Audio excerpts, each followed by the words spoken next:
Welcome back to the Freedom Footprint Show.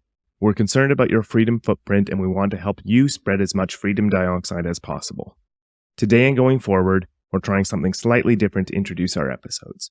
We're always learning and trying to improve to best respect the time you choose to spend with us when you watch or listen. So there may be more changes as we go forward with that goal in mind. Today we're joined by Pietro Battistella, author of the book Bitcoin, Technics and Time, in his first ever podcast appearance. The book is available at consensus.network. In this episode, we'll discuss technics, philosophy, mythology, the inevitability of progress, and the relationship between Bitcoin and time. Together, we'll analyze Pietro's thesis, is Bitcoin one of the purest manifestations of technics? Before we start, we'd like to quickly remind you that the best way to support the show is to send us a boost or stream us some sats using a value-for-value podcasting app, such as Fountain or Breeze. If you get value from the show, consider sending us some value back. We appreciate every boost, and we'll read the top 4 boostograms we receive each week. Since last time, we got one boost from @Ostan 300 sats with the message, Nordic accents, very nice. No doubt that's from BTC Paradigm and Knut as opposed to myself. We also have plenty of sats streamed our way, so thanks to everyone who did that as well. If you're watching on YouTube, don't forget to like, subscribe to the channel, and turn on notifications so you never miss a weekly episode. We also want to thank our sponsors of today's show, the Orange Pill app and Wasabi Wallet. You can find information about them in the show notes, and we'll talk more about them in a little while. We'll also mention that the show is produced by Consensus Network, the first Bitcoin-only publishing house, and it's a hub for Bitcoin content like this show. So now, get ready to learn about Bitcoin, freedom, and how you can make a positive impact with your own freedom footprint. Let's get started.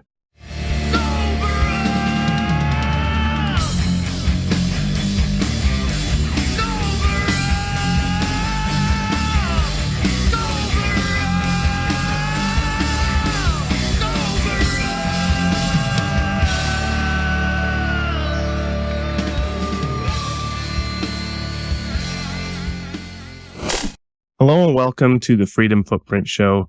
I'm your host, BtcPseudoFinn, and I'm here, as always, with Knut Svanholm. And Knut, this morning, I get to actually say good morning. Good morning, Knut.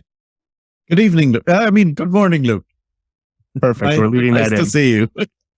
Nice to see you. Well, I have to admit, it was deliberate.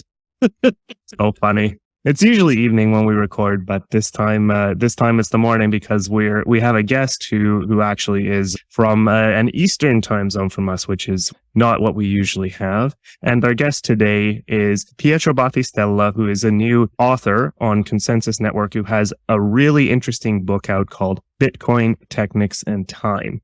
So let's welcome Pietro onto the show. Welcome, Pietro. Welcome. Thank you, Luke, and thank you, Knut. Thanks for the invitation. Thanks for accommodating the time. It's an early Sunday for you, so I really appreciate that. And thank you for your work on the podcast. I've been watching, I think, almost all the episodes. It's great work. It's interesting, and it helps grow the Bitcoin community, which is great. So I'm really excited and pleased. Thank you. Oh, fantastic! I don't believe we have ever had a Freedom Footprint Show fan on before, Luke. No, I think this is a first, so thanks for that. Appreciate it. Yeah, it's fantastic to hear.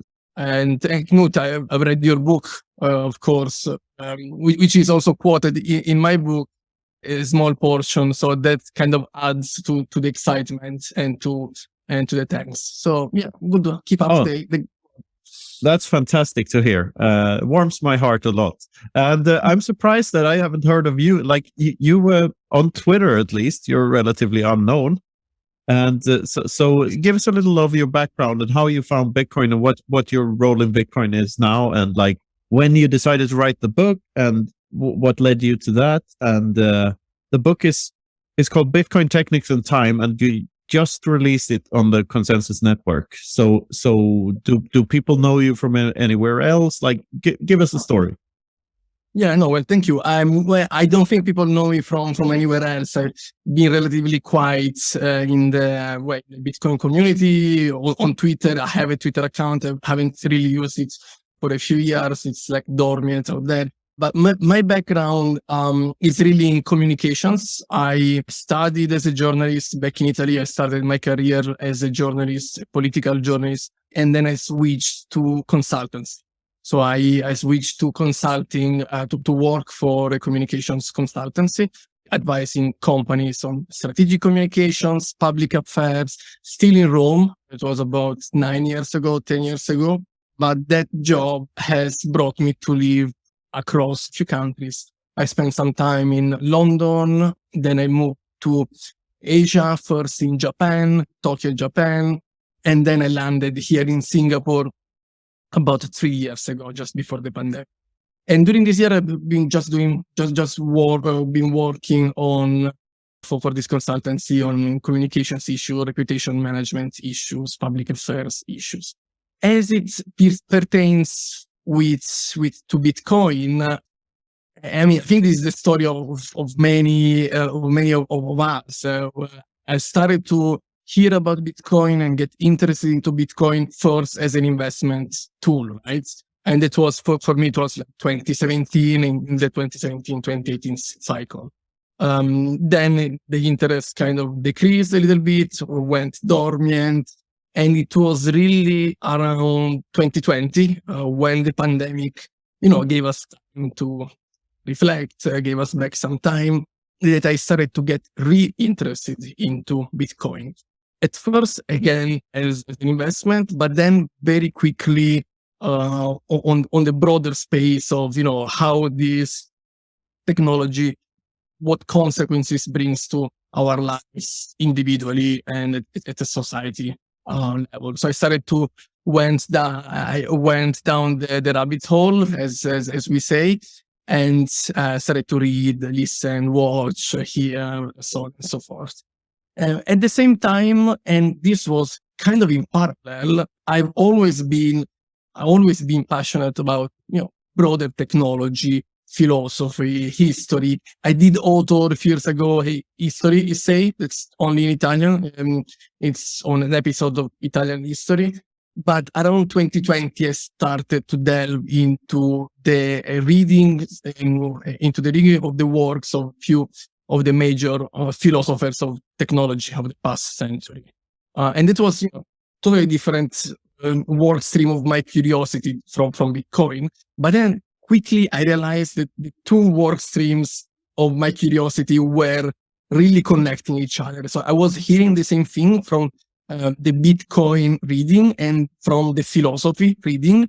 And I started to make some connections in my mind. And later on last year, those connections, I thought I should put them in writing. And I started to draft this initially a paper, and then it got expanded to a broader book on techniques, time, and Bitcoin. I got in touch with the now friends at Consensus Network, and the rest is editing from the team, and then the publication last month. So yeah, I don't think people in the Bitcoin community know me. This is my first work, and it's the first time in your podcast that I talk about these topics publicly. So bear with me if I still have to kind of grasp the best narrative. I try to be as precise, as accurate as possible in the writing. But from a spoken word standpoint, I think I still need to hit the right button. So this is going to be the first time. I know exactly how that feels. But what I can tell you is, like, going on podcasts and trying to explain your writing helps your writing a lot, and vice versa. Writing helps you be more coherent in your thoughts, and helps you explain your viewpoints better live at some point. So, but I remember my first couple of interviews; they're really embarrassing in hindsight. But yeah. So it's a wonderful experience to write a book and promote it and get some attention for it. It's not something that everyone gets to do, and you should appreciate every moment of it. That's my advice, because it's good fun. So tell us a bit about this book. What's the book about? Well, the book is really it's mainly, I would say, about techniques, and we'll talk about it in a little while. I came into the book with a thesis, I believe, which got confirmed by the process of writing the book. So I came in with the thesis that it can be argued that Bitcoin is the one of the purest manifestation of techniques. And let's just clear this up a bit. I think there's a bit of Italian accent coming along here, because do you mean technics or techniques? I think I mean techniques. I think you mean techniques too. So I wanted to clear that out first, because I've heard Italian accent before, and those are two words. Yeah, so techniques. Right. All right. So, sorry for that, but no, totally. It's helpful to clarify. It's techniques, and what I mean about with techniques, right? If you think about techniques, you may think, the practical application of knowledge, techniques, industrial techniques, any kind of techniques. Yeah, can you define that just a little bit deeper? Because I think that's a concept that is going to be new for quite a lot of people. It's new for me, to be honest. Technologies, right? Well, technology is the best gateway to start talking about techniques. But techniques not equate technology the way, I mean it. Techniques is the essence of technology. Techniques, and this is the work major philosophers the past centuries, starting from Spengler, Heidegger, Ellul, Severino, have delved into these. And their intuition was that the essence of technology is by no means technological. Let me explain. The essence of technology can be defined as techniques, and techniques is better understood as the undefined increase of the ability of achieving goals. Okay? Techniques is a you can call it a force out there in the world, strives to achieve goals through the deployment of means in a way that is always more efficient, always faster, often cheaper, generally better. So it's this force driving to achieve goals. And, it's better understood in technology, because technology is evident, right? The phone we have is way faster, more powerful, even cheaper than the one we bought 5 years ago, right? Which used to do one thing at a multiple of the cost and of the energy. Now it does 1,000 things, costs less, is faster, so on. So technology and science, by the way, as well, you see very clearly the progress of techniques. Technology strives to do things faster, more efficiently. But the intuition of these philosophers was that does not happen only in technology. If you think finance is the same, it's kind of the same. Capitalism is an area where goals are achieved always faster, always they strive to achieve them more efficiently. Science is the same. Even if technology is not involved, they might come up with a new medical practice, a new surgery practice to achieve the goal faster, more effectively, with less waste, so on and so forth. Even business management, they might come up with a new management practice to make the achievement of your goals generally better. And this is, the intuition is to dissociate this from technology, saying that these techniques is the essence of technology, but it lives in every other human field. You can think about it also as, the highest form of rationality that strives for efficiency, for example. In a way, the theory of evolution, in the view of some of the researchers, it also strives for that. So you can see techniques, in every field of the human knowledge. Not only technology. Technology is the most evident, like it's It's there, you see it's technology, but not only that. Does it make sense? Yeah, the way I put it in Everything Divided by 21 Million is that every tool and technology ever invented by man was invented for the same purpose, to save time. So that's what efficiency is, I guess, to save time. And it's the same, like you can view an idea in a specific scientific field as a tool in itself. If there's a tool for better management of a company, like an idea about how to better manage a company, that's a tool to the manager. So that's the way I frame it in that book. Right. It's I think it's speaking about the same thing.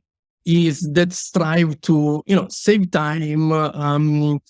You can argue perhaps save energy, like in deploy less energy to achieve better goals. It's efficiency. It's optimization, and it's honestly something that in the story, in the history of humankind, has always been around. Right? I like to think that the first techniques was human thought.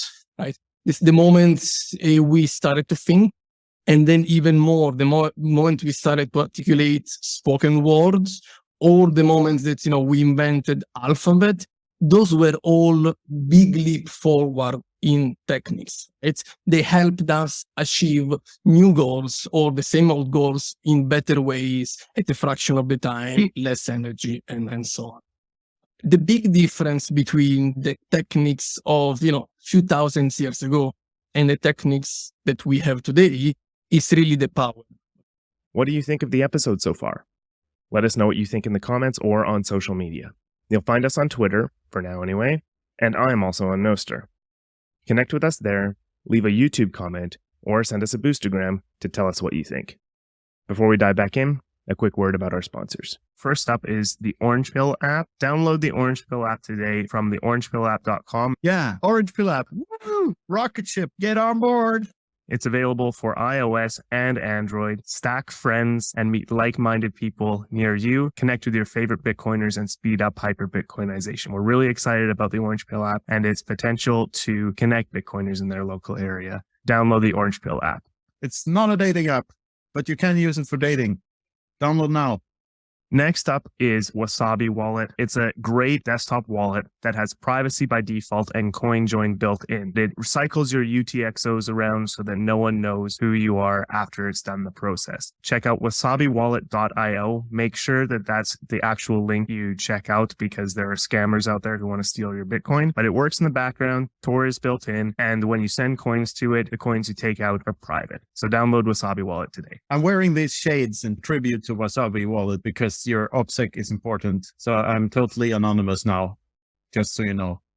Yes, a question pops into mind. What do you view as the starting point of human thought? I found that interesting because is that when the first neuron fired in an amoeba somewhere, or when we were like more akin to mice, where, or is it the first like deliberate low time preference thoughts that made out of free will, or what point in time are you referring to?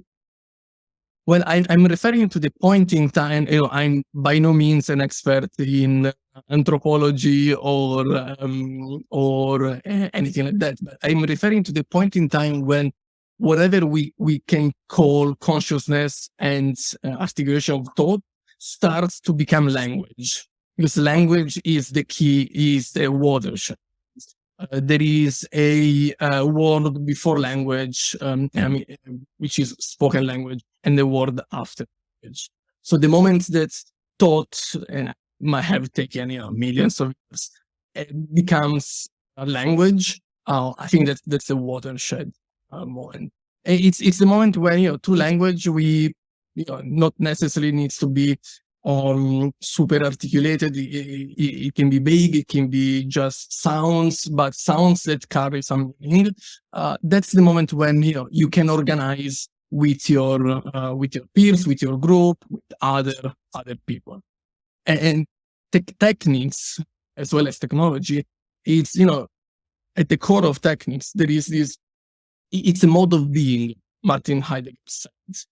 it's not a tool. It's not, there is a tool. Of course, there is a technological tool. There is the stone, and there is the pen, there is the computer. But technics is really a mode of being. It's a relation between myself, other people around me, and the world. Right? So it's how I configure my thinking and my action in relation to what's outside. Yeah, I do that through means, through objects, technical objects, but the technical object is not all of it. It's really the whole. It's the relationship. It's a mode of being.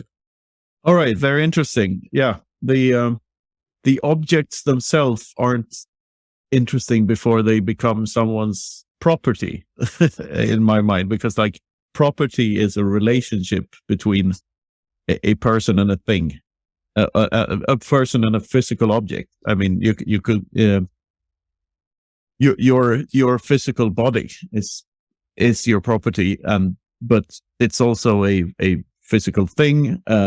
But it's your property because you have that relationship with it. You control it. So it's, tell us a bit more about the book. How do you map Bitcoin onto these ideas, or like what's the key insight there? Well, the key insight is really, in the book, I first of all, I define this concept of techniques and I break it down into core elements that, in my view, are structural, are fundamental to techniques. And for each of these elements, I map them out to Bitcoin. And whoever will read the book will see that there is the element of autonomy of techniques, there is the element of purpose of techniques, growth trajectory of techniques. And for each one of these constitutive elements, I see a clear connection to Bitcoin, as if the structure of techniques, the map of techniques really connects and maps out to the territory of Bitcoin in a way that, in my view, no other technology, no other object out there does. And the conclusion, the outcome, which is a confirmation of the thesis, is that Bitcoin really can be understood as one of the purest manifestations of techniques. Even purer than, I believe, artificial intelligence at the moment. There is so much buzz now about the ChatGPT system, artificial intelligence. At the moment, though, all those systems, they train on human-generated text, right? They are machine learning systems. They train on massive sets of data that is human-generated. So they still retain the biases, they still retain the knowledge, they still retain those elements of human passion and knowledge that they get from the data. Bitcoin is pure code, right? So it doesn't have that human element in its functioning. So in the book, I articulate how all those elements that structure techniques, how they can be found in Bitcoin. And the general conclusion is that they really map out to it. And I do consider Bitcoin one of the purest forms of techniques. Hey, Luke, can you tell our listeners a bit more about the Consensus Network, the platform that this show is on, and the publishing house that publishes my books? What is the Consensus Network, Luke? Thanks, Knut. The Consensus Network is a Bitcoin-only publisher and translator. In other words, translates Bitcoin books into all sorts of languages. Anyone who's interested in translating a book into their language can get in touch with the Consensus Network to help translate and spread the Bitcoin message throughout the world. We have lots of great examples here. Knut's books are some of the most popular on the site. Check out consensus.network or bitcoinbook.shop to see everything that Consensus has to offer. That's bitcoinbook.shop. Use the affiliate code Footprint for 10% off. Knut, can you tell us about how to get in touch with you and find out more about your stuff and the things that you're involved in these days? Yeah, sure, Luke. So I'm at Knut Svanholm on Twitter. I also have a website, knutsvanholm.com, where you can find all of my books. There's a whole bunch of books. These old two ones, Sovereignty Through Mathematics and Independence Reimagined, are being rehashed into one book that's coming out with a foreword by Prince Philip. I'm also making a wine. I'm not making this wine, but this is a wine bottle with a Bitcoin B on it that you can sign up for on my website. And you can also find all sorts of Everything Divided merch if you're interested in that. So that's how you support me. Yeah, I wrote a lot about Bitcoin's relationship with time in Everything Divided. Well, what are your thoughts on that? And like it's in the title of your book too. So like what's the connection there? It's actually time is the focus of the second part of the book, Bitcoin, Techniques and Time. The notion, the insight there, which is by no means my insight, is so first of all, we all know the role time plays in Bitcoin. I don't have to explain you how even Satoshi called it a timestamp, a time chain. Gigi wrote the wonderful article, Bitcoin is Time. You wrote about it in your book. It's really this decentralized block that keeps consensus on, what time is it now, right? And techniques is crucial and essential time is crucial and essential to techniques as well. And that's the key differentiator between the techniques that we have today and the techniques that we had in ancient time. Let me explain that.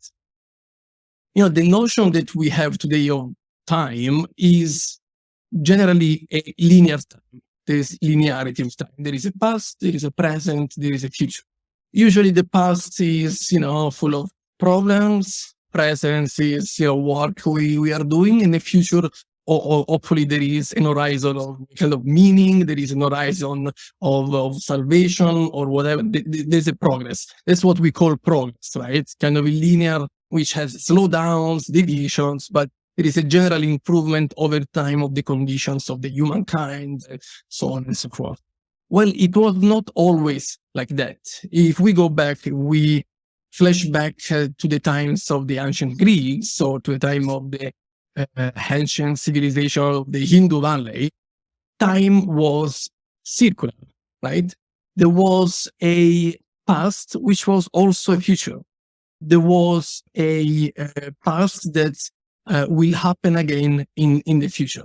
The Greeks, they had by no means a linear concept of time. They had the concept of time which was based on cycles, and which you could see in the cycles of seasons, spring, summer, autumn, harvest. And there was no history in ancient Greece. There was a myth. Why did the myths disappeared in modern? The myths disappeared because we have another kind of time. In the circular conception of time, if you let's say Knut was a big king in the Greek polis of Thebes, right? And Knut would defeat an enemy trying to invade the city. That defense of the city, which would be nowadays history, which would have a very specific point in time, would be reported about, accounted about in the history books. In ancient Greek, soon would become mythology, and perhaps something that every year the population of that city would try to revive through rituals. Every episode that we consider historical episode in the ancient conception of time would become myth. The connection with techniques is that in that kind of mindset, you can't develop technique. Techniques, you need a long-term horizon. You need a playground between the now and the tomorrow, which is different from the past, where you can deploy techniques. And this shifting concept of time, it really became, which is now mainstream in the Western thought world, really came into being I think for the first time with Christianity. So if you study religions and specifically ancient religions, you'll see how the Judeo-Christian thought brings forward a conception of time that is, they say, eschatological, where there is a future that is salvation. Before that, future was not salvation. Future was exactly the same of the past. Instead, Judeo-Christian thought brings into being a concept of history, which soon became secularized. Like whatever we have, the Industrial Revolution, the Enlightenment, what they did was to secularize that concept of linear time Christianity brought into progress, into scientific advancement, technology. And if you think about it, all the big, not only religious, also the big ideologies, the big forces out there in the world, they all share this concept of time, which is linear. And I say in the book is tripartite, it's divided in three, has meaning, it has an end, purpose, and it has meaning, tripartite, and it's linear, it has directionality. For capitalism, the past is an inefficient capitalistic society. The present is accumulation of wealth, the growth of capital through business development, and the future is a capitalistic society where where the market satisfies all needs. Let's say in science, the past is ignorance, the present is research and discovery, and the future is the advancement of science. There is in all the big ideas for the West nowadays, there is this big salvation put forward in the future, and Bitcoin maps out to that greatly. In Bitcoin, at the narrative level, the past is fiat money, soft money. The present is the adoption of Bitcoin, the proof of work, then that will lead to adoption of Bitcoin, and the future is the Bitcoin standard, the hyper Bitcoinization.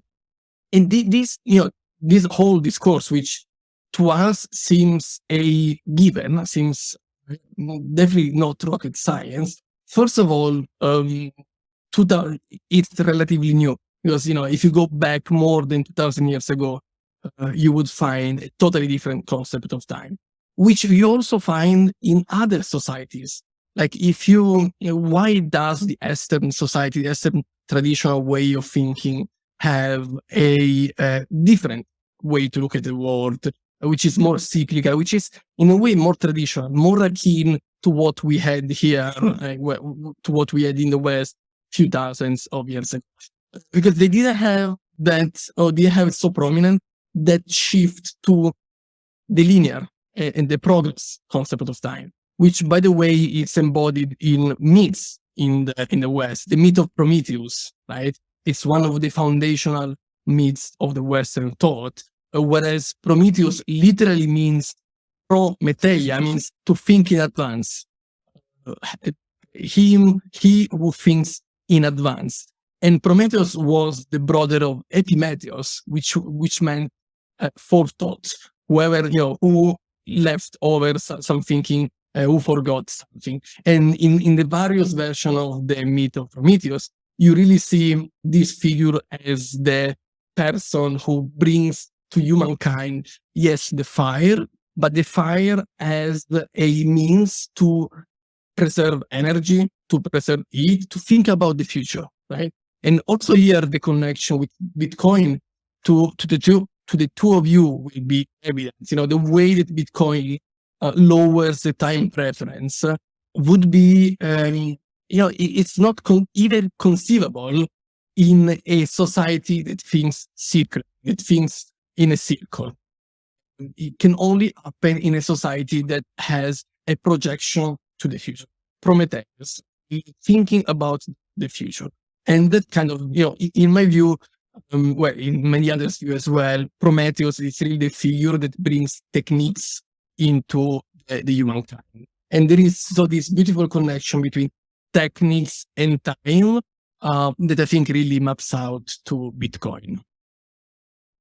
This is interesting because, like, you talk about these things and these civilizations in terms of societies and collective groups of people, but there must have been, or as praxeology tells us, there's always a difference between one person's time preference to another's. So I think people in these societies and in these ancient civilizations, like every acting human being, every entity that does something out of free will has some sort of time preference. So in these societies, it must have been individuals who had another concept of time, of course, because like even the circularity you described with the seasons and agriculture, that requires a certain perception of time that, it might be circular on a year-to-year basis, but it's still linear throughout the year. So do you think there's a specific point where we shift from one mindset to another, or do you think it just, like you say, it's the Judeo-Christian values and the thought of salvation? But I suspect that these things might have been, slowly sipping into culture through all sorts of things. When people observe other people succeed because they think of the future, they get the insight themselves that maybe I should think a bit more long term here.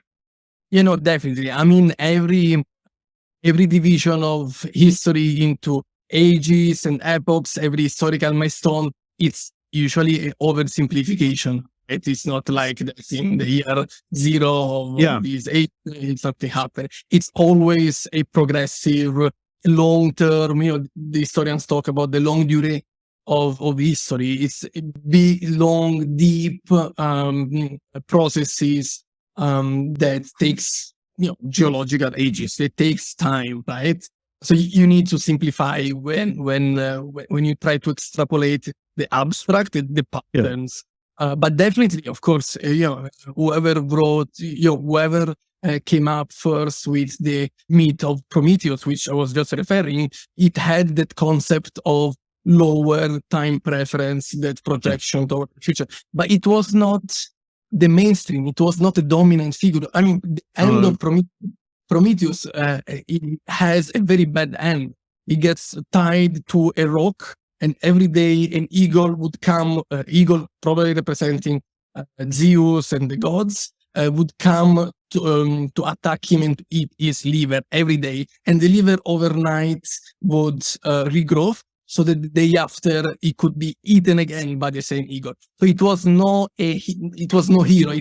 It wasn't the mainstream. It was the leading. So somebody thought about it, but the society was going. Well, the society had another understanding, and then things, slowly, I guess, changed.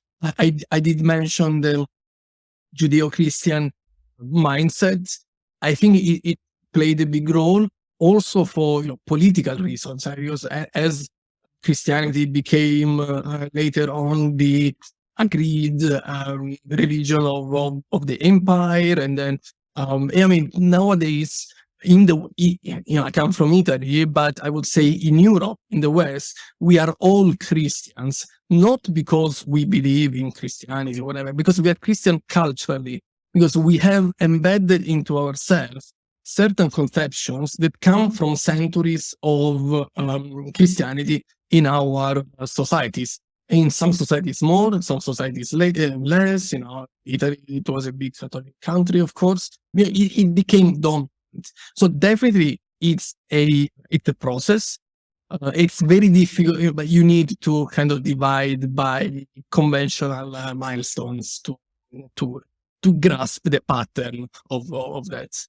It's been too long since I've talked about Vikings on this show. So this one is a little different, and it's a Prometheus equivalent story. So, and the reason for this, I want to give you maybe an alternate one that I'm not sure if you've seen. Northern European culturally became Christianized a bit later, and the cyclical concept is still there. especially in terms of, you might know about the idea of Ragnarok, like the destruction of the gods, the end of the civilization. So I won't dwell on that too much, but the story, and I'll sort of paraphrase here, but here I will actually quote one. So this is from a poem called Havamal, which is the words of the High One, and which is Odin, the god of wisdom, essentially. I know that I hung on a wind-battered tree 9 long nights, pierced by a spear, and given to Odin, myself to myself, on that tree, whose roots grow in a place no one has ever seen. No one gave me food, no one gave me drink. At the end I peered down, and I took the runes. Screaming, I took them, and then I fell. My imagination expanded, I became wise, I grew and I thrived. One word chased another word flowing from my mouth, one deed chased another deed flowing from my hands.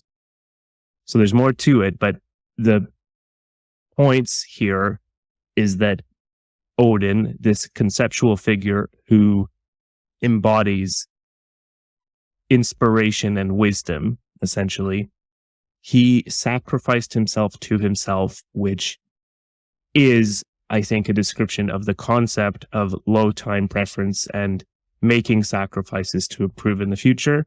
And the discovery was wisdom, quite literally writing.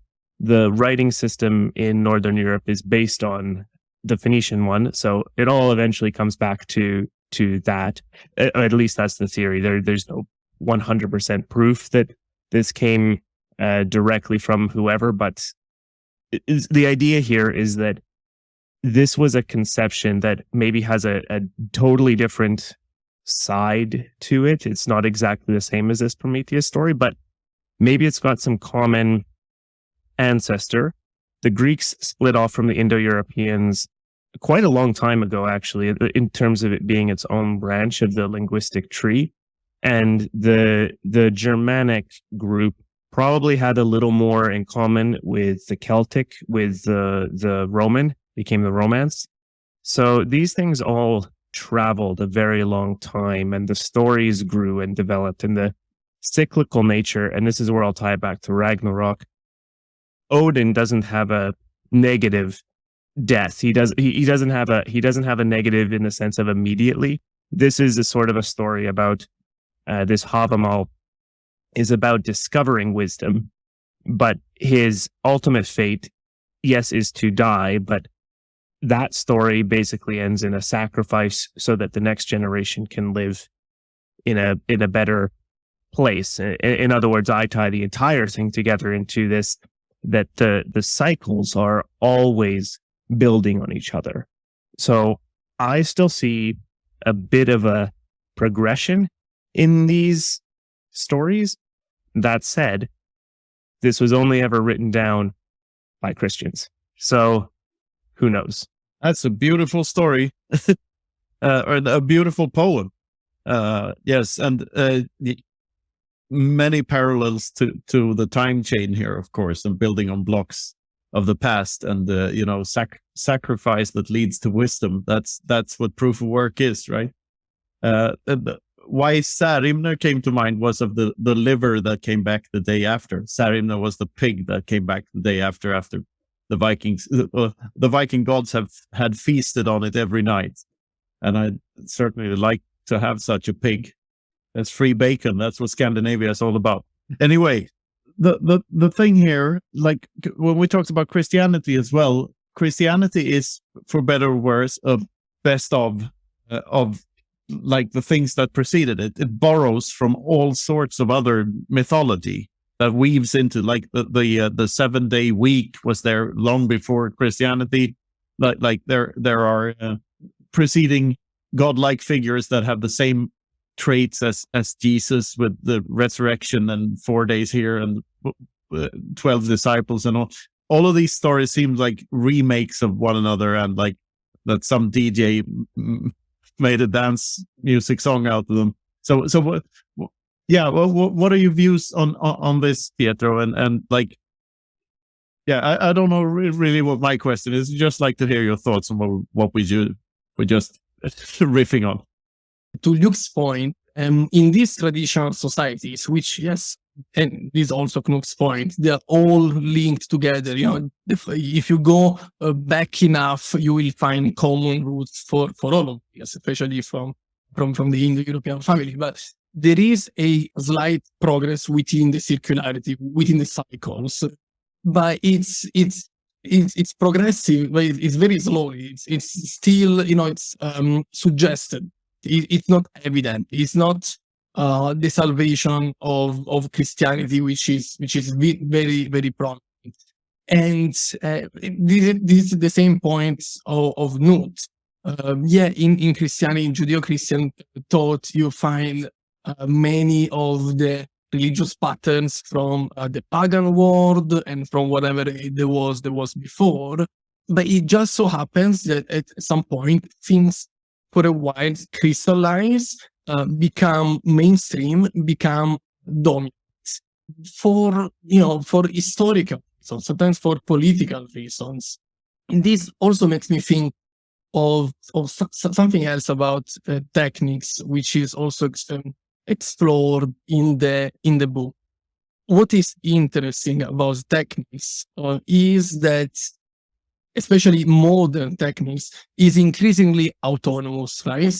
It's increasingly less dependent on human beings.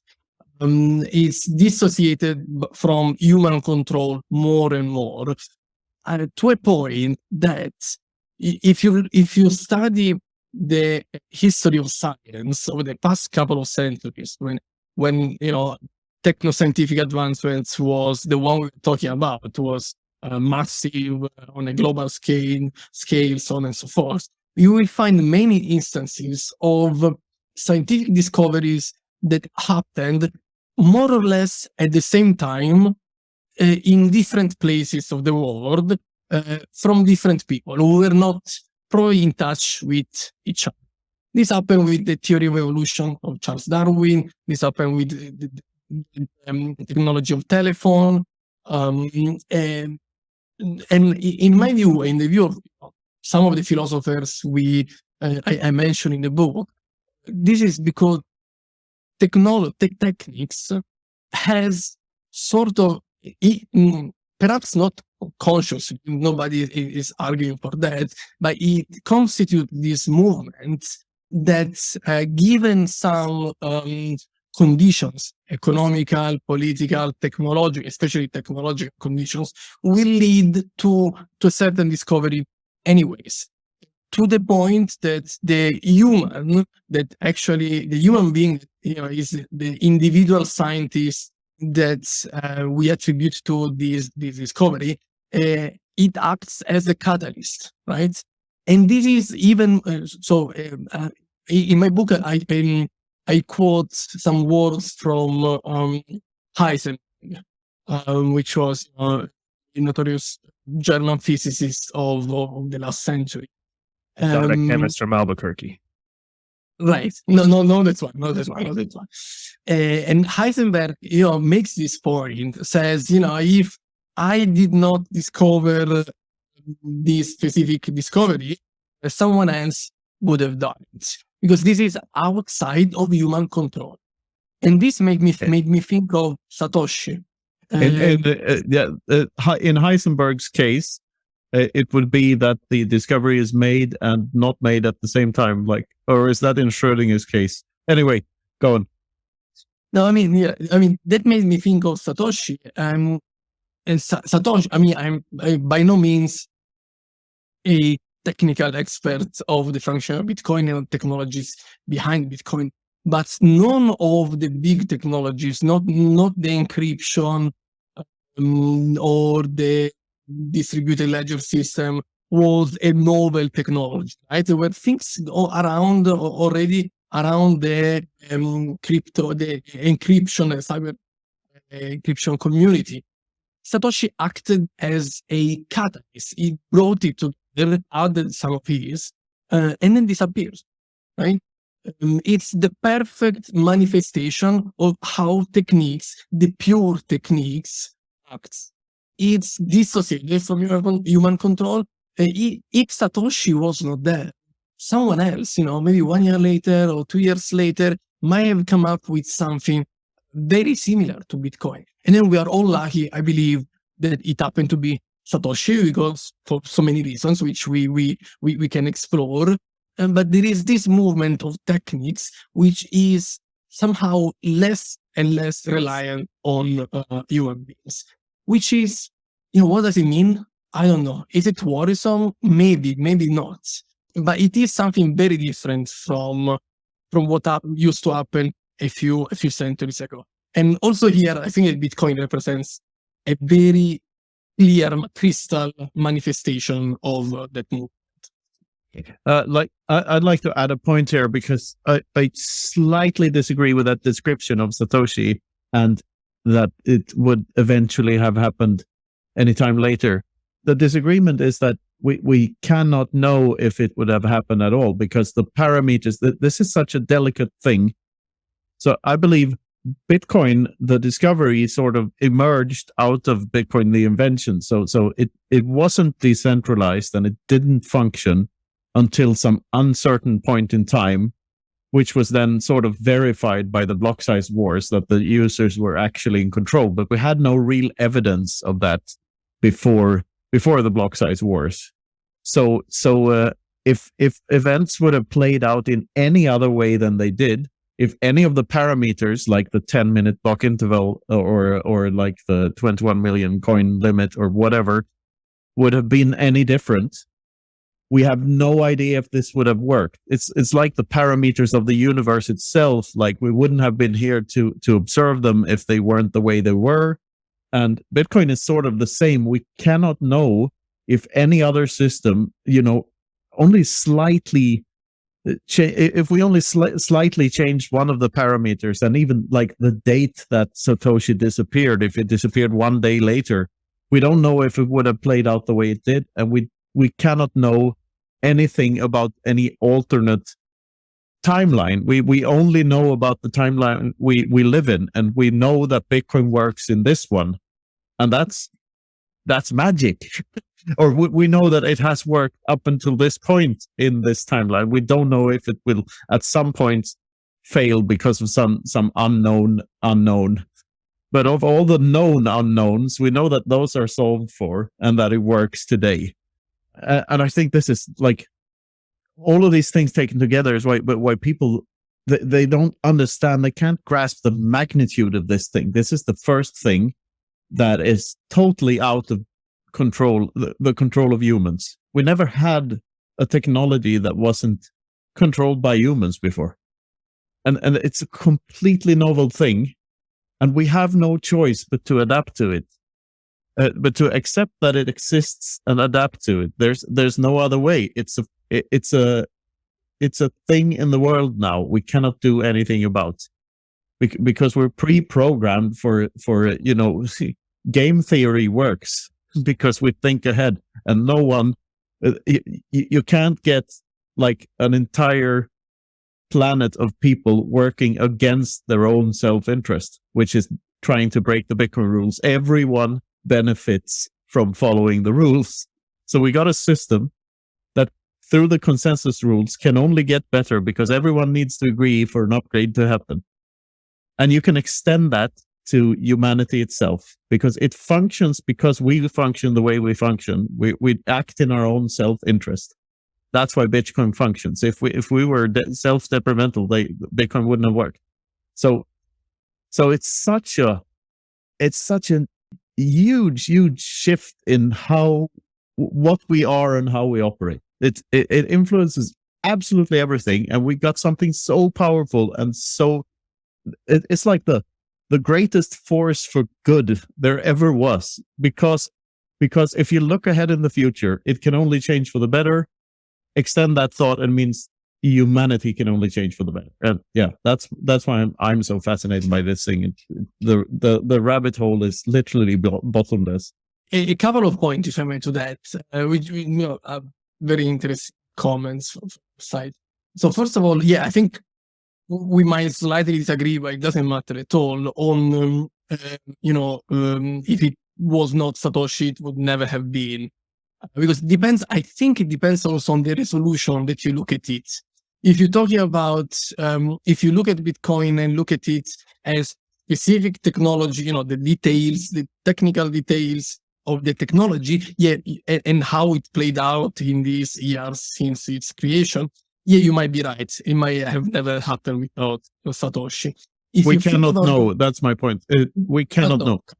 Right. If we look at it with a lower resolution, with a more simplistic kind of look at it, if we look at it as the separation between state and money, or as a technological monetary system with fixed supply, decentralized, those are things that, given an enough period of time, might well have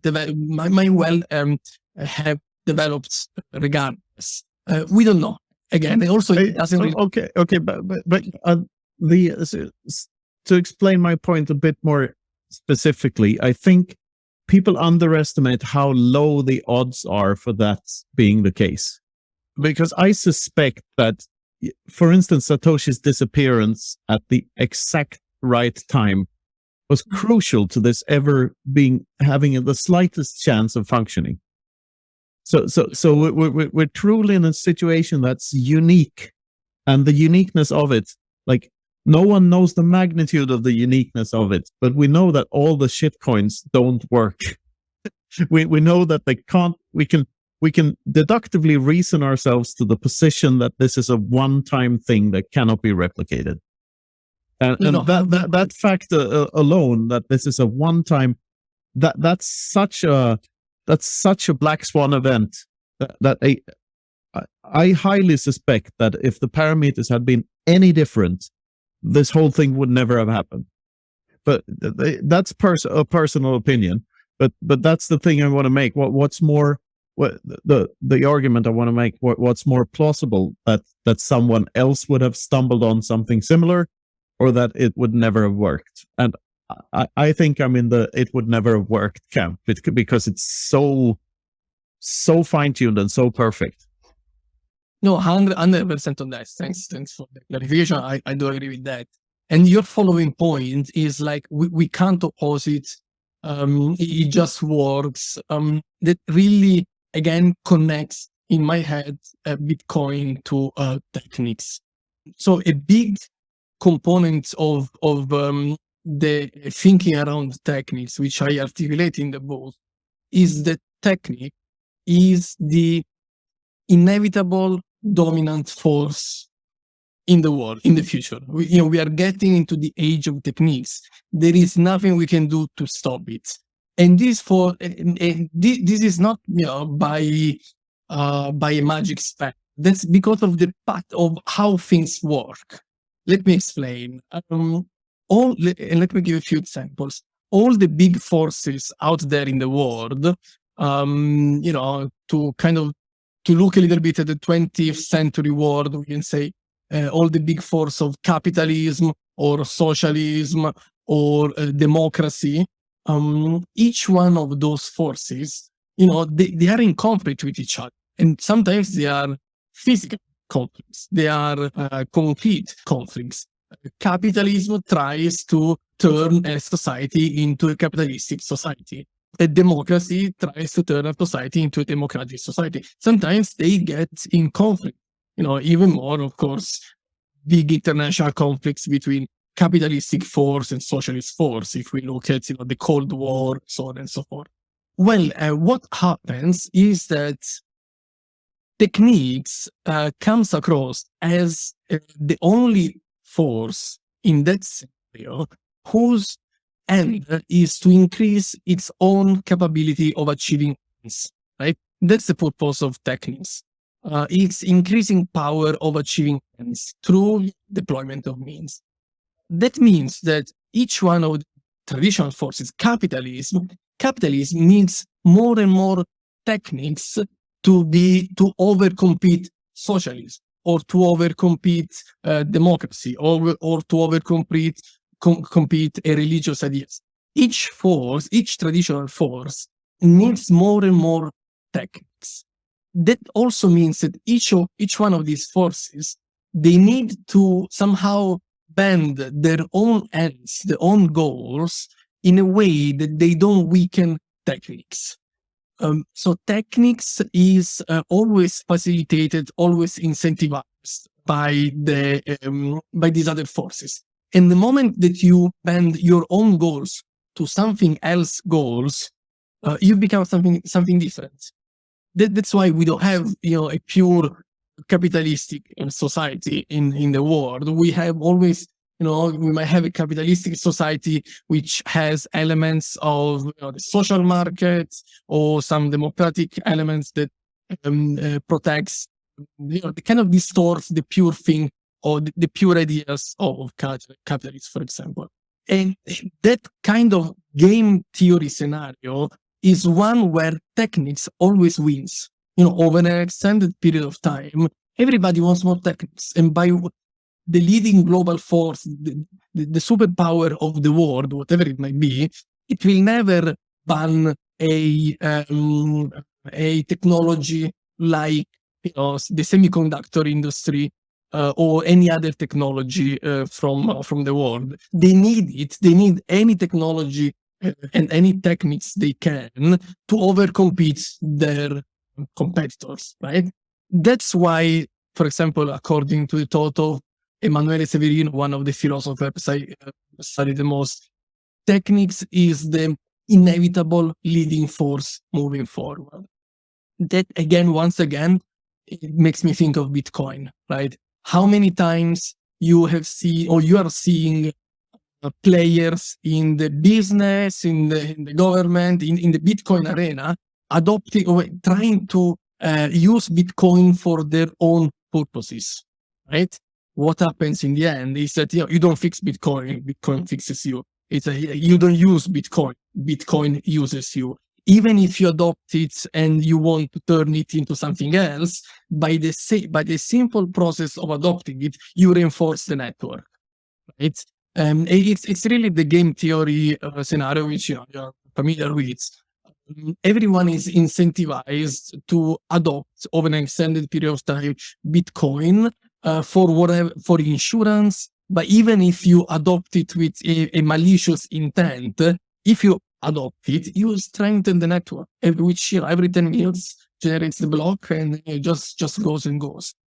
So I feel like the same pattern will lead that brings techniques as the inevitable power in the world might apply to the Bitcoin mechanism we just outlined. So that's once more one of the connections I articulate in the book.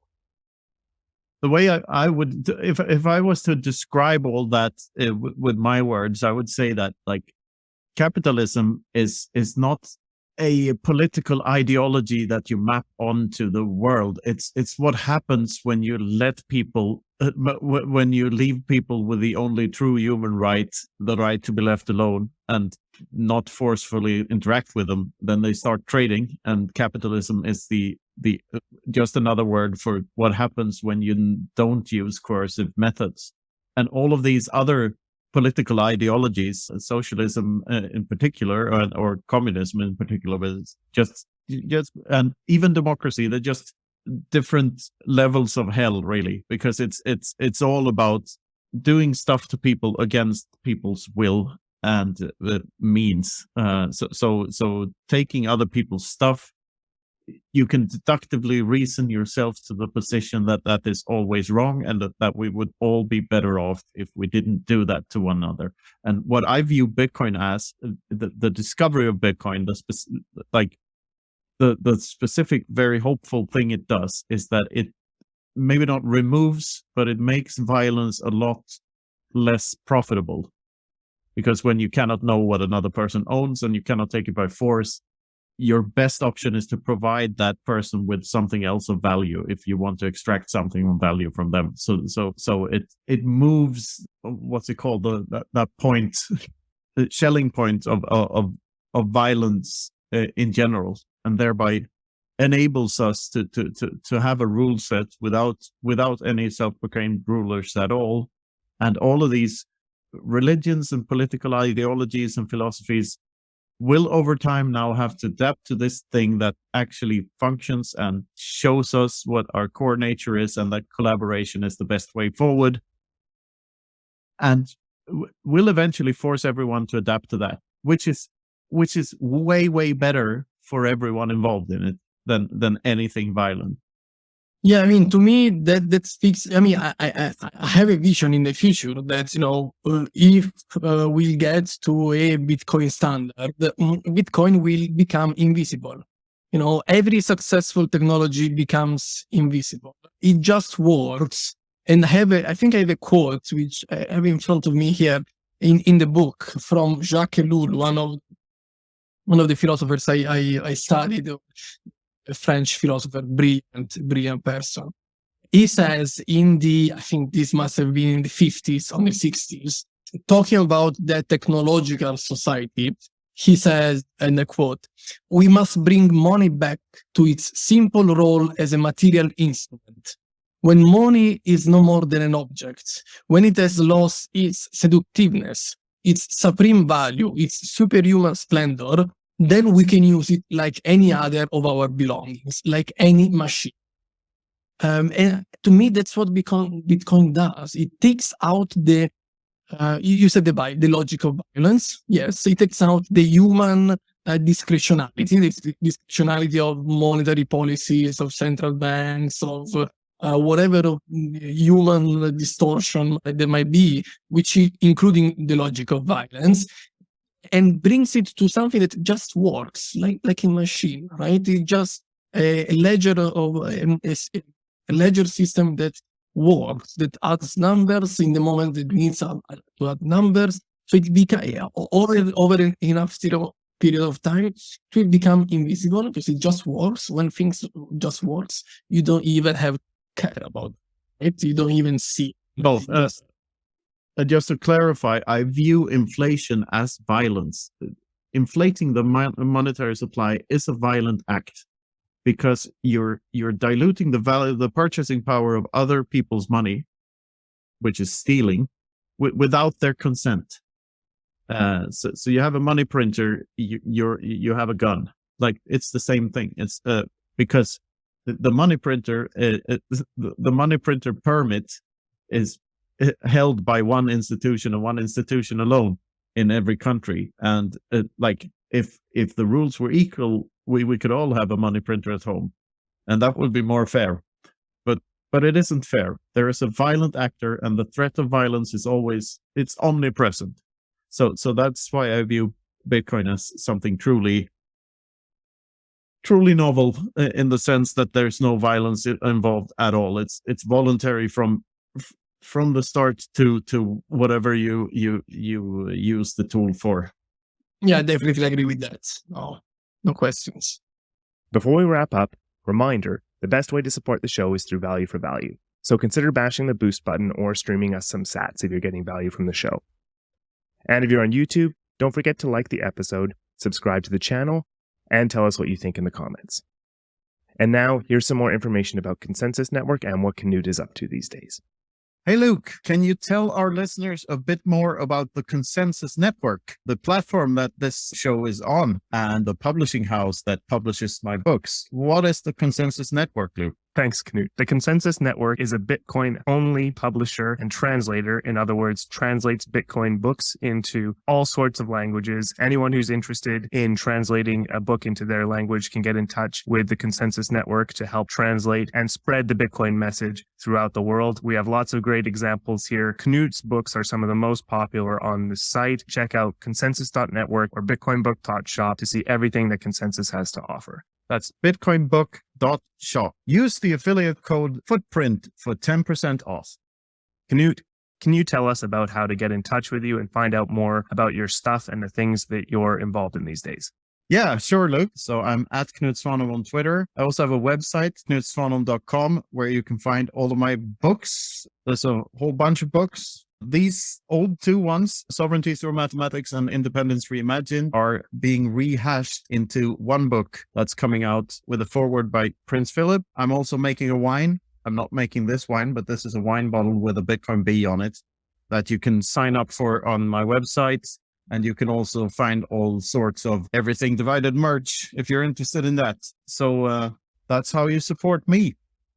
I think this has been a fantastic overview of a lot of the ideas in your book. And I think any of our listeners, regular listeners, should absolutely check this out because it's right up our alley. I think, this discussions, little pushbacks here or whatever. I think that's, I want you to know that that's from this being a super interesting topic and everything you're talking about and queuing up being fascinating and just wanting to dig into it more. So this has been great to hear about this and your perspective on it. Yeah, absolutely agree. And like sometimes I intuitively take the devil's advocate position when discussing with people, but don't take that personal. It's just to get the conversation going. And I love these ideas. Looking forward to the book and to collaborating with you in the future via Consensus Network. Which we all belong to. Thank you. Again, Luke, Knut, I don't take personally any of the disagreements. They're all constructive and they all make each other's arguments better. And we are all here to learn from each other. Yeah, absolutely. And again, thank you very much. Keep up the good work. Thank you very much. Thank you both. It was a pleasure. Thank you, Pietro. And can you also tell us, do you have any plans to be at any conferences or in this end of the world or anything like that anytime soon? Not at the moment. It's definitely something I want to look into, but at the moment, no plans. We'll update you if that changes. Sounds good. Well, it'd be great to meet you in person one of these days, but we'll take the magic internet portal of Zoom for the moment. And where can people find you and get in touch with you? And is there anything else you'd like to say about maybe what you're up to these days? Well, they can add me on LinkedIn. Definitely, that's the social network I use the most. Pietro Battistella. I do have a Twitter account which I don't use too much. Maybe I should. More to promote a little bit the ideas of the book, which is BatPie, BatPie, BatPie. Maybe you can put it into the description. So that's for Pietro Battistella and not for the Singaporean cuisine thing. And get on Bitcoin Twitter. It's a fun place. You might, I don't know, you might want to make an alt account or something if you're scared of negative exposure or something. Yeah, Twitter is good fun. Yeah. And no other ways to contact me. I mean, I'm super accessible. LinkedIn might be the best way. And that's all on my end. That's great. Well, this has been fantastic having you, Pietro. So thanks for taking the time and for joining us and having a great discussion about Bitcoin, Technics, and Time. Thank you. Thank you, Luke. Thanks. Have a good day. This has been the Freedom Footprint Show. Thanks for listening.